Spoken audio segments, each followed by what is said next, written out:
అందరికీ నా ప్రత్యేకమైన వందనములు. మరోసారి దేవుని సంగతులను జ్ఞాపకం చేసుకుంటున్నాము, నేర్చుకుంటున్నాము. తెలియని సంగతులు కొంతమంది తెలుసుకుంటున్నారు. మీకు బోధించేటప్పుడు నేను కూడా కొన్ని సంగతులు గ్రహించడానికి దేవుడు నాకు అవకాశం ఇస్తున్నాడు. మీకంటే ఎక్కువ తెలుసని కాదు, కానీ మీలో ఒకటిగా మనందరం కలిసి దేవుని సంగతులను ధ్యానించాలనే సదుద్దేశంతోనే ఈ సంగతులు నేను ఎప్పుడు చెప్పినా చెబుతున్నాను. ఎందుకంటే నాకంటే వయస్సులో పెద్దలు, అనుభవజ్ఞులు, దైవ ప్రత్యక్షతలు కలిగిన వారు, పరిశుద్ధాత్మాభిషేకముతో నడిపించబడుతున్న దైవజనులు, విశేషానుభవము కలిగిన వాళ్ళు ఉన్నారు. మరి వాళ్ళు సాధించిన విజయాలు, సేవలు చాలా గొప్పగా ఉన్నాయి. అలాంటప్పుడు వారి ముందు నేను నిలబడి దేవుని సంగతులను బోధించేటప్పుడు అణకువగలిగి అవగాహనతోనే ఈ సంగతులు చెప్పాలనేది నా ఉద్దేశం. వాళ్ళ సేవలను, వాళ్ళ అనుభవాలను, వాళ్ళు ఎదుర్కొన్నటువంటి కొన్ని ప్రతికూల పరిస్థితులలో దేవుని కొరకు నిలబడి దేవుని సేవలను ప్రజలకు అందిస్తూ ఉన్న విధానమును నేను అభినందిస్తున్నాను. వారు గొప్ప సేవలు అందిస్తున్నారు. వాళ్ళ బోధలు మన జీవితాలకు ఎంతో అవసరం. ఆ బోధలకు సహకారంగా నేను కొన్ని సంగతులను కొద్దిసేపు మీకు వివరించే ప్రయత్నం చేస్తున్నాను. అనుకూల భావముతో, సదవగాహనతో ఈ మాటలు విని అందులో ఉన్న సత్యాలు గ్రహించవలసినదిగా కోరుతున్నాను. దేవునికి ఇవ్వవలసిన ప్రాధాన్యతను మనం దేవునికి ఇవ్వాలి. అనవసరమైన సంగతులన్నిటినీ ఆధ్యాత్మిక కార్యక్రమాలలోకి చొప్పించకూడదు. సమయాన్ని వినియోగించుకోవటం అనేది దేవుడు మనకు అనుగ్రహించినటువంటి గొప్ప అవకాశం అండి. దీనిని చాలామంది వృధా చేస్తున్నారు. అనవసరమైన కార్యక్రమాలు, అనవసరమైన పాటలు, అనవసరమైన ఉపన్యాసాలు, అనవసరమైన సాక్ష్యాలు. అసలు అక్కడ ఉన్న సమయం ఎంత, ప్రజలు ఎంతసేపటి నుంచి అక్కడ కూర్చున్నారు, మనం ఎప్పుడు ఆరంభించాలి, ఎప్పుడు ముగించాలి, శబ్దము వింటూ ఉన్నటువంటి ప్రజలకు అనవసరమైన అసౌకర్యం కలిగించకుండా, కర్ణ కఠోరమైనటువంటి సంగీతము, పాటలతో ఇబ్బంది పెట్టకుండా, దేవుని సంగతులను కాస్త సౌమ్యంగా, పద్ధతిగా, సంస్కారంగా చెప్పేటటువంటి బోధలను వినిపించాలని, సమయాన్ని దృష్టిలో ఉంచుకోవాలనే స్పృహ చాలా ప్రాముఖ్యమైన సంగతి అండి.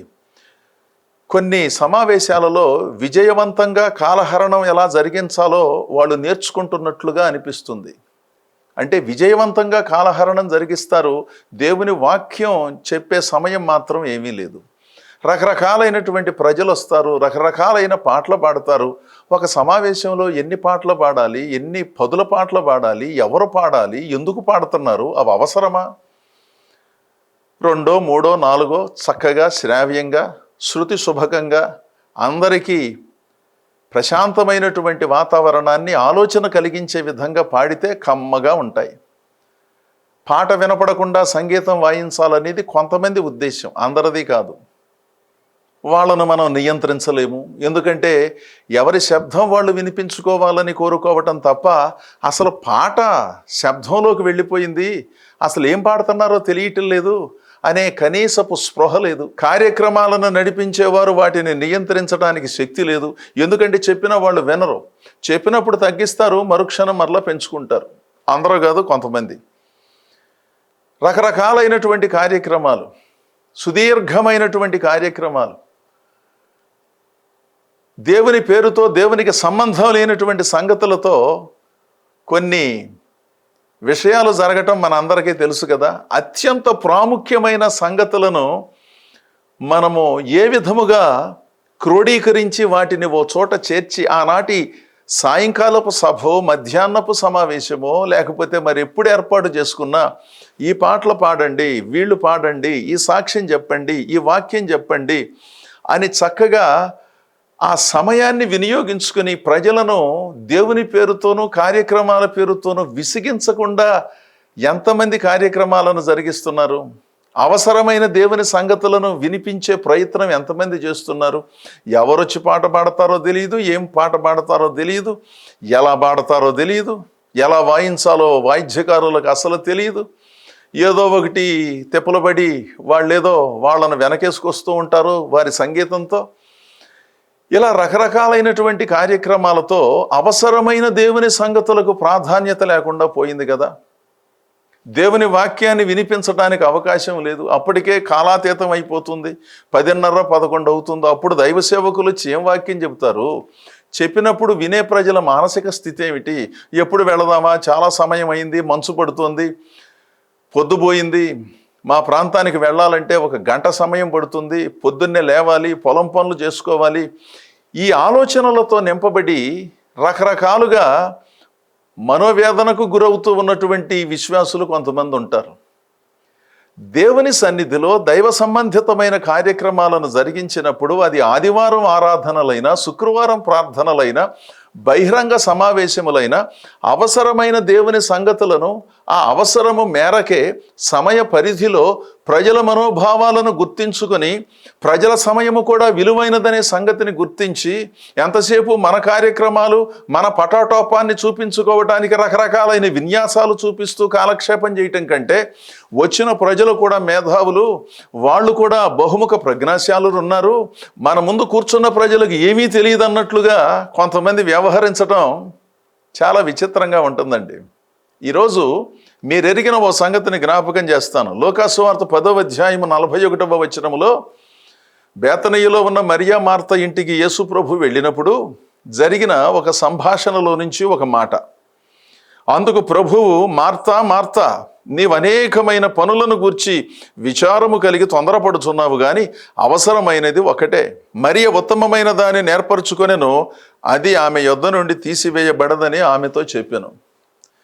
దానికంటే ముందు మాట ప్రభు అన్నాడు, మార్తా మార్తా, నీవు అనేకమైన పనులు పెట్టుకున్నావు. కొన్ని పనులుంటే సరిపోయేది, కొన్ని భోజన పదార్థాలు వండితే సరిపోతుంది నాకును శిష్యులకి. ఎందుకంటే ఆతిథ్యం మీరు జరిగించాలి, అది తప్పులేదు. దేవుని సేవకులకు ఆతిథ్యాన్ని జరిగించడం తప్పని నేను అనట్లేదు, కానీ నీవు పెట్టుకోవలసిన పనుల కంటే అనేకమైన పనులు పెట్టుకుని నువ్వు తొందరపడి నన్ను తొందర పెడుతున్నావు. నీ సోదరుని ఒక రకంగా నిందిస్తున్నావు. అసలు ఎవరు పెట్టుకోమన్నారు అనేకమైన పనులు? అసలు ఎవరు పెట్టుకోమన్నారు అనవసరమైన బాధ్యతలు? అసలు ఎవరో ఈ కార్యక్రమాలన్నీ జరిగించి కాలహరణం చేయమన్నారు? మన సంఘాలలోనూ బహిరంగ సమావేశాలలోనూ ఏం జరుగుతోంది? బహిరంగ సమావేశాలు అంటే ప్రధానంగా క్రొత్త వారికి సువార్తను అందించే సంగతులను కూడా కొన్నిటిని ఉపన్యాసంలో జోడించి చెప్పాలి. వచ్చినటువంటి వారు విశ్వాసులు అనేకులుగా ఉన్నప్పటికీ వాళ్ళను ఉజ్జీవపరుస్తూ, వాళ్ళను ధైర్యపరుస్తూ, వాళ్ళను ఆధారం చేసుకుని వచ్చిన క్రొత్త వారికి సువార్త మాటలు చెప్పవలసిన బాధ్యత ప్రసంగికులపై ఉన్నది. వారు అర్థం చేసుకునే చక్కని భావగర్భితమైన గీతాలు పాడటం పాటలు పాడే వారిపైన ఉన్నది. ఏ పాట పాడుతున్నారోననే సంగతిని గుర్తించడం ఆ విభాగాన్ని పర్యవేక్షించే పెద్దలపైన కూడా ఉన్నది. అలాంటిది ఏమీ లేకుండా విస్తారమైన కార్యక్రమాలు, ఒక సమావేశంలో విస్తారమైన కార్యక్రమాలు, ఎన్ని పాటలు పాడాలో తెలియదు, ఎన్ని కార్యక్రమాలు అక్కడ జరిగించాలో తెలియదు. వాతావరణమేమో ప్రతికూలంగా ఉంటుంది. కాస్త దేవుని వాక్యాన్ని స్పష్టంగా చెబుదామనే భావన కంటే ఈ రకరకాలైనటువంటి కార్యక్రమాల వ్యవహారాలలో వాళ్ళకి ఇవ్వకపోతే వీళ్ళకి అభ్యంతరం, వీళ్ళకిస్తే ఇంకొకళ్ళు తీవ్రమైన అభ్యంతర పడతారని అందరికీ సమయాన్ని కేటాయించి కాలహరణాన్ని జరిగించి అవసరమైన దేవుని సంగతులకు మాత్రం సమయం లేదు. యోగ్యులు సమర్థులైన దైవ సేవకులు 2 గంటల నుంచి వేచి ఉన్నారు, వాళ్లకు వాక్యం చెప్పడానికి అవకాశం లేదు. ఇదంతా కూడా దేవుని పేరుతో దేవునికి సంబంధం లేని పనులు చెయ్యటం అనటానికి నిదర్శనం కదా. ఎప్పుడో ఏదో ఒకసారి అలా జరిగిందంటే దానికి ఒక అర్థం ఉంది. ఏంటోనండి, అనుకోకుండా సమయం అలా జరిగిపోయింది, నేను 2 గంటల్లో ముగిద్దాం అనుకున్నాను, 3 గంటల్లో కనీసంగా ముగిద్దాం అనుకున్నాను, 9 గంటలు అయిపోయింది, 6 గంటలు అయిపోయిందని అనుకోవచ్చు. ఇక అసలు అదేమీ లేకుండా, అవసరమైన దేవుని సంగతులకు తావు లేకుండా, అవసరమైన మాటలకు తావు లేకుండా, అవసరమైన పాటలకు తావు లేకుండా ఎక్కడెక్కడో ఉన్నటువంటి విచిత్రమైనటువంటి సాహిత్య సంగీతాలను తీసుకొచ్చి వాటికి అధిక ప్రాధాన్యతనిచ్చి వచ్చిన ప్రజలకు జీవాహారాన్ని అందించడానికి అవకాశం లేనటువంటి పరిస్థితులు కల్పించుకునే ధోరణులు ఈ మధ్యకాలంలో ఇలాంటి వాటిని మనం చూడట్లేదు. పరిశీలించాలి. ఇక్కడ మార్త అనేకమైన పనులు పెట్టుకున్నందున కొంచెం ఒత్తిడికి లోనయ్యింది. నేనేమో పనులు చేస్తూ కూర్చోవాలి వంటగదిలోను, మా సోదరేమో యేసుప్రభు దగ్గర కూర్చుని వాక్యాలు వింటుందా? మరియా దేవుని మాటలు వింటూ ఉన్నప్పుడు తొందరగా పనులు ముగించుకుని తక్కువ పనులు పెట్టుకుని అవసరమైన వాటిని మాత్రమే సిద్ధం చేసి గబగబా వచ్చి మరి పక్కన కూర్చుంటే సరిపోయేది. దేవుని పేరుతో అసహనానికి గురై అనేకమైన పనులు పెట్టుకున్నందున కొంచెం ఆవేశాన్ని వ్యక్తం చేసినట్లుగా అనిపిస్తుంది. ప్రభు అన్నాడు, అవసరమైన పనుల కంటే అనవసరమైన పనులు, అనవసరమైన దర్శనం, అనవసరమైన భారం ఏంటిదంతాను? తొందరగా వచ్చి ఇక్కడ కూర్చుని నా మాటలు వినమ్మా. అనవసరమైన భారం, నువ్వు మొయ్యలేని భారం అదేమంటే నా దర్శనం, నా విస్తృతమైన దర్శనం దేవుడు చెప్పాడని, దేవుడు నీతో చెప్పలేదు కానీ చెప్పాడనే భ్రమలో ఉండి మమ్మల్నేదో సంతోషపరచాలని, ఇక్కడ ఉన్నటువంటి శిష్యులకు ఏదో రకరకాలైన వంటకాలు వడ్డించాలని, వాళ్ళు భోజనం చేయటానికి ఎన్ని రకాలైన వంటలు కావాలి, అనవసరమైనటువంటి కార్యక్రమాలు జరిగించటం అనో వాళ్ళు వీళ్ళు అర్థం చేసుకోలేదు, వాళ్ళు వీళ్ళు సహకరించలేదు, వాళ్ళు వీళ్ళు ప్రార్థన చేయలేదని వాళ్ళ మీద వీళ్ళ మీద అదో రకమైనటువంటి పద్ధతిలో స్పందించటం, తెలివి తక్కువ పనులు చేయటమనో ఆ పనులు ఏంటండి, అలా మాట్లాడారేంటండి, అలా చేశారేంటండి అంటే గిట్టగా మాట్లాడుతున్నారు, అసూయపడి మాట్లాడుతున్నారు, వాటిని నేనేమీ పట్టించుకోను అని మరలా తిరిగి మాట్లాడటం. ఒకసారి ఆలోచన చేయాలి. వాస్తవాలను వాస్తవాలుగానే పరిగణించాలి కానీ రకరకాలుగా ఆలోచించటం, మన గురించి మనం ఉన్నదానికంటే ఎక్కువగా ఊహించుకోవటం, మనం ఏదో గొప్పవాళ్ళం అయిపోయామనే భావనలో ఉండటం, గొప్పవాళ్ళు అయిపోతే మీరు చిన్నవాని వలె తగ్గించుకొని ఒదిగి ఉండమని ప్రభు చెప్పినటువంటి మౌలికమైన సంగతి మర్చిపోవటం, అదో రకమైనటువంటి భావాలలో భావజాలంలో మధ్యాకాశంలో బ్రతికేయటం, దేవుడిచ్చినటువంటి సంగతులను దృష్టిలో ఉంచుకోకపోవటం, ఏం పని చేయాలో ఏ పని చేయకూడదో తెలియదు, ఎప్పుడు ఎక్కడికి వెళ్ళాలో ఎక్కడికి వెళ్ళకూడదో తెలియదు, అనవసరమైన వాటికి అధిక ప్రాధాన్యత, అనవసరమైన సంగతులకు అధిక ధనాన్ని ఖర్చు పెట్టేయటం, అవసరమైనటువంటి సంగతులను పట్టించుకోకపోవటం, అవసరమైన సంగతులను పట్టించుకోకుండా పైగా అసహనాన్ని వ్యక్తం చేయటం. అంటే దాని అర్థం ఏంటంటే, ప్రభువా నువ్వన్నా చెప్పొచ్చు కదా, మరి ఏమో వాక్యం వినేది, పనేమో నేను చెయ్యాలా అంటే దాని అర్థం నువ్వు పని చేస్తున్నావమ్మా, మరి కూడా పనిచేస్తుంది, కానీ నువ్వు అనేకమైన పనులు పెట్టుకున్నావు. కొన్ని పనులు పెట్టుకుంటే సరిపోయేది, ఎందుకు ఇదంతాను? రకరకాలైనటువంటి కార్యక్రమాలను జరిగిస్తారు. ఎప్పుడన్నా ఒత్తిడి ఉన్నప్పుడు దైవ సేవకులైన వాళ్ళు ఉదయం ఒక సమావేశం, మధ్యాహ్నం ఒక సమావేశం, సాయంత్రం ఒకటో రెండో సమావేశాలు, ఏదైనా క్రిస్మస్ సందర్భంగా కానీ ఇంకేదైనా సందర్భాలు వచ్చినప్పుడు ఒత్తిడి పనులు ఉండటం సహజం. ఇక అదే పనిగా దేవుని సేవ అంటే ఉదయం 2 మీటింగులు, మధ్యాహ్నం 3 మీటింగులు, సాయంత్రం 4 మీటింగులు సేవ కాదు. మనం వెళ్ళకపోతే అక్కడ వెళ్ళేవాళ్ళు చాలామంది ఉన్నారు. మనం వెళ్ళనందున దేవుని సేవకు అన్నిసార్లు నష్టం జరగదు. మనకంటే సమర్థులు, యోగ్యులైనటువంటి వాళ్ళు చాలామంది ఉన్నారు. వాళ్ళు ఆ బాధ్యతలను స్వీకరిస్తారు. విస్తారమైనటువంటి సేవా దర్శనం పేరుతో ఏదీ సరిగ్గా చేయకుండా, ఎక్కడా సరిగా ఉండకుండా, ఎవరితోనూ మాట్లాడకుండా, దేవుని సన్నిధిలో ప్రార్థనలు చేసే సమయం లేకుండా, బైబిల్ చదివే సమయం లేకుండా, భక్తులు రాసినటువంటి పుస్తకాలు చదివే సమయం లేకుండా, మేధావులతో సాహచర్యం లేకుండా రకరకాలైనటువంటి కార్యక్రమాలు చేస్తూ అస్సలు తీరిక లేదు అంటే ఒకసారి ఆలోచించండి. తీరిక లేకుండా ప్రయాసపడుతూ దేవుని సేవ చేయవలసినటువంటి ధర్మం ఉన్నప్పటికీ అసలు తీరిక లేకపోతే ఏమైపోతారు? మీ ఆరోగ్యాలు ఏమవుతాయి? కాస్త ఇంటి దగ్గర కూర్చుని భార్య పిల్లలతో మాట్లాడి వాళ్ళు ఎలా చదువుతున్నారో, వాళ్ళ ప్రవర్తన ఎలా ఉన్నదో, వాళ్ళ ఆలోచన విధానం ఏమిటో, ప్రజలు ఎవరైనా మనల్ని కలుసుకోవాలని అనుకుంటున్నారేమో, ప్రజల కొరకు కదా మనం జీవించేది.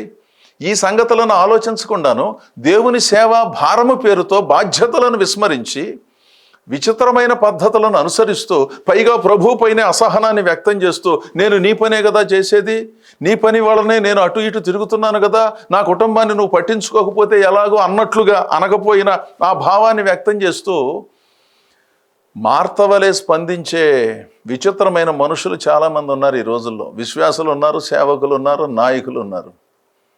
అప్పుడు ప్రభు అన్నాడు, మార్తా మార్తా, భావాన్ని మీరు పరిశీలించాలి. నీవనేకమైన పనులను గూర్చి విచారము కలిగి తొందరపడుచున్నావు, కానీ అవసరమైనది ఒకటేనమ్మాయి. ఏంటి గోలంతాను? ఈ హడావిడేంటి? నేను వచ్చి చాలాసేపు అయింది కదా, నన్ను కలుసుకోవటానికి వచ్చావు కదా, కలుసుకోవటానికి వచ్చిన తర్వాత ఆ మాట ఈ మాట మాట్లాడుకున్నాం కదా, వెంటనే సామాన్యమైన భోజనం సిద్ధం చేసి నువ్వు కూడా వచ్చి వాక్యం వినవలసింది పోయి మమ్మల్నేదో మెప్పించటానికి, మమ్మల్నేదో గొప్ప చేయటానికి దేవుని వాక్యం వినకుండా దేవుని పేరుతో వేరే పనులు ఎందుకు పెట్టుకున్నావు? నీవు అనేకమైన పనులు పెట్టుకొని గబగబా వచ్చి నువ్వేం మాట్లాడుతున్నావో, ఎందుకు మాట్లాడుతున్నావో నీకు తెలియదు. 40వ వచనములో ఆయన యొద్దకు వచ్చి, ప్రభువా, నేను ఒంటరిగా పనిచేయుటకు నా సహోదరి నన్ను విడిచిపెట్టినందున నీకు చింతలేదా? ఏం మాట్లాడి ఇవన్నీను? నాకు సహాయము చేయమని ఆమెతో చెప్పుమనెను. ఈమె విస్తారమైన పనులు పెట్టుకుని నానా ఒత్తిడికి గురైంది కదా, అందుకని ప్రభు దగ్గరకు వచ్చి, అసలు నీకు చింతలేదా? నేను ఒక్కదాన్నే పనిచేస్తున్నాను, కాస్త మరియతో చెప్పి నాకు సహాయంగా వంటగదిలోకి పంపిస్తే వంట చేసి మధ్యాహ్నమో సాయంత్రమో వచ్చి నీ మాటలు వింటాం. మాకు ఆతిథ్యం ప్రధానం కానీ ఆధ్యాత్మిక ఆహారం ప్రధానం కాదన్నట్లుగా కాస్త ఆవేశాన్ని వ్యక్తం చేసింది. దేవుని పేరుతో దేవునికి సంబంధం లేని కార్యక్రమాలు, దేవునికి సంబంధం ఉన్నప్పటికీ చేయవలసిన వాటికంటే ఎక్కువ పని భారాన్ని పెట్టుకుని ఇలాంటి అసహనానికి గురయ్యే వాళ్ళు ఈ రోజుల్లో బోల్డు మంది ఉన్నారు కదా. నేనే సేవ చేస్తున్నాను, అసలు నాకు తీరికంటూ అస్సలు లేదు, నేను ఎవరితో మాట్లాడలేను, నేను ఎక్కడికి వెళ్ళలేను, ఏ పెళ్ళికి వెళ్ళలేను, ఏ కార్యక్రమానికి వెళ్ళను, ఏ సమావేశానికి వెళ్ళను, ఒకవేళ ఎవరైనా వస్తే నా దగ్గరికే రావాలి కానీ నేను ఎవరి దగ్గరికి వెళ్ళను, ఎందుకంటే నాకు సమయం లేదు. విస్తారమైనటువంటి పనులు. ఆ విస్తారమైన పనులలో వచ్చే ఫలితం ఏంటి? అవసరమైన పనులను మీరు నేను చేయాలి, అవసరమైన సభలు సమావేశాలు నిర్వహించాలి, అవసరమైన ఉపన్యాసాలు చేయాలి, అవసరమైన పాటలు పాడాలి, కాస్త అవగాహనతో కూడిన పాటలు రాయాలి. ఎవరు పడితే వాళ్ళు పాటలు రాసేస్తే ఎట్లాగూ? అదేమంటే దేవుడిచ్చిన జ్ఞానంతో రాశాను. కొంతమంది రాయొచ్చు, కొంతమందికి దేవుడు ఆ ప్రత్యక్షతలను ఇచ్చుండొచ్చు. ఏ విధమైనటువంటి ఆధ్యాత్మిక పరిజ్ఞానం లేకుండా, సాహిత్య సంపద లేకుండా, పదప్రయోగములో ఆధ్యాత్మిక భావాన్ని వ్యక్తం చేసే అవగాహన లేకుండా అందరూ పాటలు రాసేవాళ్లే, అందరూ పాటలు పాడేవాళ్లే, అందరూ పాటలకు రాగాలు పెట్టేవాళ్ళు. చాలా ఆశ్చర్యంగా అనిపిస్తుంది. వీళ్ళకున్న సంగీత పరిజ్ఞానం ఏమిటో ఎక్కడ నేర్చుకున్నారో తెలియదు కానీ చాలా ఆశ్చర్యంగా ఉంటుంది కదా. అదేంటండి బాబు, దేవుడు మాకు మహాజ్ఞానం ఇచ్చాడు, పరిశుద్ధాత్ముడే రాగం ఇచ్చాడంటే మనం చేసేది ఏమి లేదు, దాని గురించి మాట్లాడేది కూడా ఏమి లేదు. కానీ అవసరమైన సంగతులు ఏమిటో మనం గుర్తించాలి. యవనస్తుడా, దేవుడు ఎందుకు నిన్ను పిలుస్తున్నాడో నీకు తెలుసా? యవనస్తుడా, అలా దేవుడు నిన్ను ఎందుకు పిలిచాడో తెలుసా? పరిచర్య చేయమంటే వాక్యం చెప్తానంటారు, వాక్యం చెప్పమంటే పాట పాడతానంటారు, పాట పాడమంటే పాట రాస్తానంటారు. అసలు దేవుడు ఎందుకు మనల్ని పిలిచాడు? దేవుడు మనకిచ్చిన ప్రతిభ ఏమిటి? మనం ఎలా జీవించాలి? ఎలా సంఘంలో సహకరించాలి? ఎలా పాటలు పాడాలి? ఎలా దేవుని సేవలో ముందుకు వెళ్ళాలనే సంగతులు తెలుసుకోకుండాను అనవసరమైన సంగతులు భుజాన వేసుకుని దేవుని దగ్గరకు వచ్చి, నీకు చింత లేదా, నేను నీ పనే చేస్తున్నానుగా, నన్ను ఎందుకు ఆశీర్వదించవు, నాకెందుకు ఈ రోగం వచ్చింది, నాకెందుకు ఈ కష్టం వచ్చింది, నాకెందుకు ఈ నష్టం వచ్చిందంటే, ప్రభు అన్నాడు, నేనే నీతో చెబుదాం అనుకున్నాను మార్తా, ఇక్కడేమో వాక్యం జరుగుతుందో, అక్కడేమో నువ్వు శబ్దం చేస్తావు వంటగదిలో, పైగా ఇప్పుడు వచ్చి నీకు చింత లేదా, నీ శిష్యులకు చింత లేదా అని మాట్లాడతావు. అసలు నీకు చింత లేదు, దేవుని వాక్యం వినలేకపోతున్నాననే చింత నీకు లేదు. ఇన్ని సంవత్సరాలుగా దేవుని సన్నిధికి వస్తున్నా కొన్ని సంగతులు తెలుసుకోలేకపోయాననే చింత నీకు లేదు. ప్రాథమికమైన సంగతులు గ్రహించాలనే చింత లేదు. నేను మీ ఇంటికి వచ్చి వాక్యం చెప్పటం మొదలుపెట్టినప్పుడు గబగబా పనులు ముగించుకొని వచ్చి నా దగ్గర కూర్చోవాలనే చింత నీకు లేదు. మాకు మర్యాదలు చేయాలని చేయవలసిన వాటికంటే ఎక్కువ పనులు చేస్తూ అసహనాన్ని వ్యక్తం చేసి పైగా నా దగ్గరకు వచ్చి చింత లేదా అంటావు. అవసరమైన పనులు చెయ్యమ్మా, అవసరమైన వంటలు వండమ్మా, అవసరమైన ప్రార్థనలు, అవసరమైన పాటలు, అవసరమైనటువంటి సంగతులకు ప్రాధాన్యతనివ్వు తల్లి అని మార్తను ప్రభు హెచ్చరించాడు. 27వ దావీదు కీర్తన 4వ చరణములో ఒక చక్కని మాట ఉంటుంది చూడండి. యెహోవా యొద్ద ఒక వరం అడిగి తిని దానిని నేను వెదకుచున్నాను. అదేమిటంటే, యెహోవా ప్రసన్నతను చూచుటకును ఆయన ఆలయములో ధ్యానించుటకును నా జీవిత కాలమంతయు నేను యెహోవా మందిరములో నివసింపగోరుచున్నాను. ఇక్కడ చూడండి ఎంత చక్కని మాట భక్తుడైన దావీదు చెబుతున్నాడు. ఆ మాట చెప్పే కాలానికి అతనికి పెద్ద వయసు ఏమీ లేదు, కానీ దేవుని ప్రేమించినటువంటి విధం చూడండి. దేవుని దగ్గరంట ఒకే ఒక్క వరం అడిగాడంట. నాకు ఇల్లు కావాలి, వాకిలి కావాలి, ఆరోగ్యం కావాలి, దీర్ఘాయువు కావాలి, పెద్ద కుటుంబం కావాలి, అది కావాలి, ఇది కావాలి, నేను నీ సేవలు గొప్పగా చేయాలి. ఇలాంటి వాటికి పెద్ద ప్రాధాన్యత లేదు, కానీ అతని ఆలోచన విధానంలో ఉన్న సంగతిని మనం గుర్తించి దానిని అభినందించాలి. దేవుని దగ్గర ఒకే ఒక్క వరం అడిగాను, 2-3 వరాలు అడగలేదు. అదేమిటంటే, దానిని నేను వెతుకుతూ ఉన్నాను. యెహోవా ప్రసన్నతను చూచుటకు, ఆయన ఆలయములో ధ్యానించుటకు నా జీవితకాలమంతయు దేవుని మందిరంలోనే ఉండాలని అనుకుంటున్నాను అంటున్నాడు. దేవుడు ఆ అనుగ్రహం ఇస్తే ఆ మందిరంలోనే ఉంటాడు. మందిరంలో ఏముంటుందండి? 4 గోడలు ఉంటాయి, ఫ్యాన్లు ఉంటాయి, పట్టాలు ఉంటాయి, ఖాళీ స్థలం ఉంటుంది. అక్కడ కూర్చుని దేవుని ధ్యానిస్తాడంట, పాటలు రాసుకుంటాడంట. ఎందుకంటే అతడు మహా గొప్ప రచయిత, కవి, గాయకుడు, పండితుడు, మేధావి, బహుముఖ ప్రజ్ఞాశాలి కదా. అక్కడే ఉంటాడంట. అమ్మా నాన్న ఉన్నారు, అన్నలు ఉన్నారు, పెద్ద కుటుంబం, బంధువులు ఉన్నారు. జీవితాన్ని సంతోషించడానికి రకరకాలైన కార్యక్రమాలు, రకరకాలైన స్థలాలకు వెళ్ళగలిగిన అవకాశం ఉన్నది. కానీ ఒకే ఒక్క వరం అడిగాను. ఆ వరం ఏమిటో తెలుసా? దేవుని మందిరంలో ఒక మూల దేవుడు నన్ను ఉండమని చెబితే నేను బ్రతికినంత కాలం అక్కడే ఉంటాను, అక్కడే సేవ చేసుకుంటాను, మందిర సేవలు చేసుకుంటాను, దేవుని మాటలు వింటాను, దేవుని పాటలు వింటాను, దేవునికి ప్రార్థన చేసుకుంటూ బ్రతికేస్తాను. గొప్ప ఉద్యోగం చేయాలని, డాక్టర్ అవ్వాలని, ఇంజనీర్ అవ్వాలని, విదేశాలకు వెళ్ళాలని, బాగా సంపాదన చేయాలని, ఇల్లు కట్టుకోవాలని, వాహనాలు కొనుక్కోవాలని, అందరికంటే ఉన్నతంగా బ్రతకాలని దావీదు అనుకోలేదు. అలా అనుకోవడం తప్పని నేను అనట్లేదు, అది ఎవరి వ్యక్తిగత భావం వారిది కదా. కానీ దావీదు అలా అనుకోలేదు. దేవుని సన్నిధిలో ఉండాలనుకుంటున్నానండి అయ్యా. ఎంతమంది అనుకుంటున్నారండి ఈ రోజుల్లో? పిల్లలు చిన్నప్పటి నుంచే సండే స్కూల్కి వెళ్ళి ఎంతో చక్కగా భక్తి పద్ధతులతో ఈరోజు పెరిగి పెద్దవారై విదేశాలకు వెళ్ళి పెద్ద పెద్ద ఉద్యోగాలు చేసి కోట్లు సంపాదించి స్థలాలు పొలాలు కొని ఇళ్ళు వాకిళ్ళు నిర్మించుకుని దేవుని సన్నిధికి రావటానికి సమయం దొరకట్లేదు కదా. రాత్రంతా పనిచేసి ఉదయాన లేవలేని పరిస్థితులు కదా. ప్రార్థనా మందిరానికి ఎందుకు రాలేదంటే కుదరట్లేదండి, వ్యాపారంలో చాలా ఒత్తిడండి, మేధావులతో ఆదివారమే నేను మాట్లాడతానండి. మనలను సృష్టించిన దేవునితో మాట్లాడటానికి సమయం లేదు. దేవుడు మనతో అబ్బాయి అమ్మాయి అని దేవుడు మాట్లాడటానికి అవకాశం లేదు. కానీ పెద్ద పెద్ద వ్యాపారవేత్తలతో ఆదివారాలే సమావేశాలండి, కనుక నాకు రావటానికి కుదరదండి అని చెప్పుకుని అసలు దేవుని మందిరానికి సమయం ఇవ్వటానికి అవకాశం లేనటువంటి విచిత్రమైన భక్తులు ఉన్నారు కదా ఈ రోజుల్లో. అనవసరమైన పనులు పెట్టుకుని తొందరపడి వాళ్ళు వీళ్ళు సహకరించటం లేదు, వాళ్ళు వీళ్ళు ఆర్థిక చేయూతనివ్వటం లేదు అని విచిత్రమైన అసహన పద్ధతులను వ్యక్తం చేయకుండాను ఏం చెయ్యాలో ఏం చెయ్యకూడదో దైవ సేవకులు తెలుసుకోవాలి, విశ్వాసులు తెలుసుకోవాలి. అనేకమైన పనులు పెట్టుకోవటం, అనేకమైన ఆర్థిక భారాలు పెట్టుకోవటం, ప్రజలు నాకు సహకరించలేదని అనుకోవటం, ఇలాంటివన్నీ మంచిది కాదు. అవసరమైనది ఒకటేనమ్మా మార్తమ్మ, వచ్చి కూర్చో, చేసింది చాలు, కానీ వచ్చి కూర్చుని నా మాటలు వింటే 4 మాటలు చెప్పే అవకాశం ఉంటుంది. అసలు నీకు వినే అవకాశం లేనప్పుడు 4 మాటలు ఏం చెబుతావు నువ్వు? వచ్చి కూర్చుని నా పాదాల దగ్గరుండి నా ప్రసన్నతను చూచి దీవించబడి ఆ దీవెన మాటలు నలుగురికి చెబితే ఏమైనా ప్రయోజనం, లేకపోతే ఏదో ఒకటి చెప్పి రావాలి అన్నట్లుగా ప్రభు మార్తకు జ్ఞానోదయాన్ని కలిగించాడు. అనేకమైన పనులు పెట్టుకోకుండాను అవసరమైన పనులు పెట్టుకుని దేవుని సేవలోను భక్తిలోను ముందుకు సాగుదాం. తద్వారా దేవుడు మనలందరినీ గొప్పగా ఆశీర్వదిస్తాడు. దేవుడు మిమ్మల్ని దీవించునుగాక. ఆమేన్.